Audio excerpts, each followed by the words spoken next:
C'était une journée tranquille au fin fond de la jungle indienne. Panthère Bagheera marcha le long de la rivière. Soudain, un bruit étrange vient rompre le silence. Bagheera alla voir ce que faisait ce bruit. C'était un petit dôme. Le bébé était dans un panier reposant au fond d'une embarcation à moitié coulée.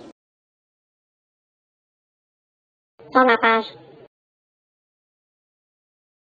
Bagheera eut pitié du bébé. Il transporta prudemment le panier sur la rive. Le petit dôme ne survivra jamais sans une maman, se dit Bagheera. Que vais-je faire de toi, mon petit? Demanda-t-il au bébé qui souriait. Bagheera se rappela qu'une famille de loups vivait non loin de là. Les loups accepteraient peut-être d'adopter le petit dôme. Bagheera apporta le panier à la tanière des loups. Lorsque la maman loup et ses petits trouvèrent le bébé souriant, ils sourirent aussi. Rama, le papa loup, n'était pas très content au début, mais il finit lui aussi par sourire au petit dôme. Tourne la page. Les loups appelèrent le petit homme Mowgli. Pendant 10 ans, Mowgli vécut heureux dans la jungle et apprit de nombreuses choses des loups. Il apprit comment courir comme un loup, il apprit comment se gratter comme un loup, il apprit même comment faire le mort comme un loup, juste pour rire. Tourne la page. Puis, un jour, les animaux de la jungle eurent de mauvaises nouvelles. Shere Khan, le tigre, était de retour. Le féroce tigre détestait tous les hommes, car un chasseur avait une fois tiré sur lui. Mowgli était donc en danger. Or, cette nuit-là, la meute de loups tint une réunion avec Bagheera au rocher du conseil. Même notre meute au complet ne fait pas le poids contre Shere Khan, déclara Akela, le chef de la meute. Le petit dôme doit partir. Tourne la page. Mais je le considère comme mon propre petit, protesta Rama. Où ira-t-il? Bagheera prit alors la parole. Je peux peut-être vous aider. Je connais un village d'hommes où Mowgli sera en sécurité. Je vais l'y conduire. Il fut donc convenu que Bagheera et Mowgli partira le lendemain matin. Mais amener Mowgli au village des hommes ne fut pas facile. Ce n'est pas chez moi, protesta Mowgli, tandis que Bagheera tentait de le tirer en bas d'un arbre. Je ne veux pas quitter la jungle. À contre-cœur, Mowgli se mit en route avec Bagheera. La nuit tombait. En passant près d'un grand arbre, Bagheera décida qu'il y passerait la nuit. « Endors-toi, dit-il à Mowgli, en s'installant sur une grosse branche. Tourne la page. Mais il n'était pas seul, car le serpent était caché dans l'arbre et il pensait que Mowgli ferait un délicieux repas. « Oui, petit homme, siffla Kaa en ondulant au bas de l'arbre. Endors-toi. » Mowgli se réveilla et vit Kaa. « Va-t'en, laisse-moi tranquille, dit-il au serpent.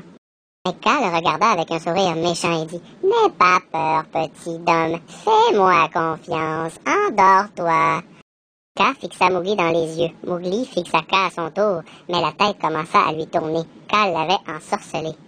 Le serpent enroula sa longue queue autour de Mowgli. Tourne la page. Bagheera se réveilla juste à temps. « Qu'est-ce que tu fais, Kaa » cria-t-il. Bagheera interposa sa grosse patte avant que le serpent puisse faire du mal à Mowgli. Kaa tomba au sol. Boum! Tu viens de faire une grave erreur, Bagheera siffla Kaa en s'éloignant et en ondulant. De retour sur la haute branche, Bagheera dit « Tu vois, Mowgli, la jungle est trop dangereuse pour toi. Tu seras plus en sécurité au village des hommes. »« Mais je veux vivre dans la jungle, je veux me débrouiller seul, déclara Mowgli. « Non, dit Bagheera doucement, ta place est au village des hommes. Nous nous y rendrons demain matin. » Tourne la page. Mowgli ne voulait pas vivre au village des hommes. Alors, tôt le lendemain matin, avant le réveil de Bagheera, Mowgli s'enfuit. « Je n'ai pas besoin de personne, se dit Mowgli. Mais au bout de quelque temps, il se sentit très seul. Puis Mowgli entendit quelqu'un chanter « Didig-douda, didig-doudé, didig-douda, didig-doudé » chantait Baloo, un gros gentil ours. Baloo remarqua que Mowgli était seul. « Salut, petit homme » dit Baloo avec un grand sourire. Mowgli et Baloo devinrent bien vite des amis. Tourne la page. Peux-tu m'apprendre à être un ours lui demanda Mowgli. Avec plaisir, répondit Baloo. Baloo montra à Mowgli comment danser comme un ours et comment grogner comme un ours, et même comment se battre comme un ours. Je veux rester dans la jungle avec toi, dit Baloo. Tourne la page. Plus tard, Baloo et Mowgli allèrent se baigner. Je vais te montrer tout ce qu'il faut savoir pour bien vivre comme un ours, Mowgli, dit Baloo, pendant que les deux amis flottaient sur la rivière. J'adore être un ours, répliqua Mowgli, d'une voix enjouée. Il ne s'aperçut ni un ni l'autre que les singes les observaient. Les singes voulaient amener Mowgli à leur chef, le roi Louis. Tourne la page. Avant que Balou ait pu les en empêcher, les singes capturèrent Mowgli. « Au secours, Balou !» cria Mowgli, mais les singes se balancèrent rapidement dans les arbres. En peu de temps, il était déjà loin de la rivière. Quand les singes arrivèrent à leur demeure, ils conduirent Mowgli au roi Louis. « Ainsi, tu es le petit homme, dit le roi Louis, un peu fou. »« Je ne suis pas fou, c'est vous qui l'êtes, dit Mowgli. »« Tiens, mange des bananes, dit le roi Louis. Il en mit 2 dans la bouche de Mowgli. »« Écoute bien, poursuivit le roi, je peux faire en sorte que tu restes dans la jungle. Est-ce que tu acceptes ce marché? »« Oui, mon roi, répondit Mowgli. » Les singes décidèrent de célébrer. Tout le monde se mit à danser. Tourne la page. Pendant ce temps, Balou avait trouvé les anciennes ruines où vivaient les singes. Afin de sauver Mowgli, il se déguisa en gros singe et s'intégra à la fête en dansant. Balou faisait un excellent singe. Le plan de Balou fonctionna. Pendant que les singes chantaient et dansaient, il transporta Mowgli hors des ruines. Tourne la page. Merci de m'avoir sauvé, dit Mowgli. Je ne voulais pas être un singe, je préfère être un ours comme toi.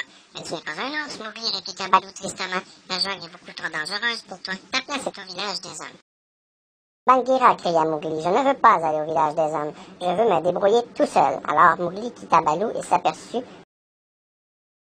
Il ne s'aperçut pas qu'un orage était sur le point d'éclater. Tourne la page. Mowgli courut dans la jungle et se trouva soudain face à face avec Shere Khan. Le tigre attendait ce moment. Le petit homme était enfin seul dans la jungle. « Est-ce que tu sais qui je suis, petit homme ?» demanda Shere Khan en montrant au garçon ses griffes acérées. « Oui, mais je n'ai pas peur de vous, dit Mowgli bravement. »« Tu dois avoir peur, tout le monde a peur de moi, dit Shere Khan d'un ton suffisant. » Tourne la page. Soudain, on entendit un puissant coup de tonnerre. L'orage venait d'éclater. Au moment où Shere Khan allait attaquer Mowgli, un éclair déchira le ciel. La foudre frappa un arbre et déclencha un feu. Shere Khan poussa un rugissement d'horreur. Il avait peur du feu.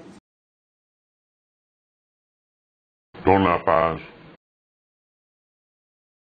Mowgli réalisa que Shere Khan avait peur. Il saisit une branche enflammée et fit fuir le tigre. Puis la pluie éteignit le feu. Quelques instants plus tard, Bagheera et Balou arrivèrent ensemble. Ils étaient tous deux à la recherche de Mowgli et ils avaient entendu le rugissement de Shere Khan. Ils furent heureux de voir que Mowgli était sain et sauf. Tourne la page. Content de voir que tu vas bien, petit bonhomme, dit Balou à Mowgli qui courut se jeter dans les bras du gros ours. Balou et moi, nous étions inquiets, ajouta Bagheera. Mowgli serra aussi Bagheera dans ses bras et il raconta la rencontre avec Shere Khan. Qui eut terminé son histoire, la nuit tombait. Alors les 3 amis trouvèrent un endroit sûr pour se reposer. Ils s'endormirent rapidement. Tourne la page. Le lendemain matin, ils se rendirent tous les 3 à la rivière près du village des hommes. À leur arrivée, ils entendirent quelqu'un chanter. Ils s'approchèrent doucement. Une jeune fille était venue chercher de l'eau à la rivière. « Qu'est-ce que c'est ?» demanda Mowgli. « C'est une petite dôme, dit Bagheera. Mowgli n'avait jamais vu de petite dôme avant. Il décida d'aller voir de plus près. En approchant, il fit un peu de bruit. La petite fille se retourna et l'aperçut. Elle sourit à Mowgli et échappa son pot d'eau. Tourne la page. Elle a fait exprès, dit Balou. Bagheera lui observa la scène cachée derrière des buissons. Absolument, mon ami, répliqua la panthère avec un sourire. Mowgli s'empressa d'aller ramasser le pot de la jeune fille et de le remplir à nouveau. Puis il la suivit. Peut-être qu'il allait aimer vivre au village des hommes après tout. Au moment où Mowgli entra dans le village, il sourit à ses amis et les salua de la main. « Salut, mon ami, dit Bagheera. Mowgli va maintenant vivre au village des hommes. Pas nous manquer, mais sa place est ici. » Oui, approuva Balou, mais je suis toujours d'avis qu'il aurait fait un ours extraordinaire.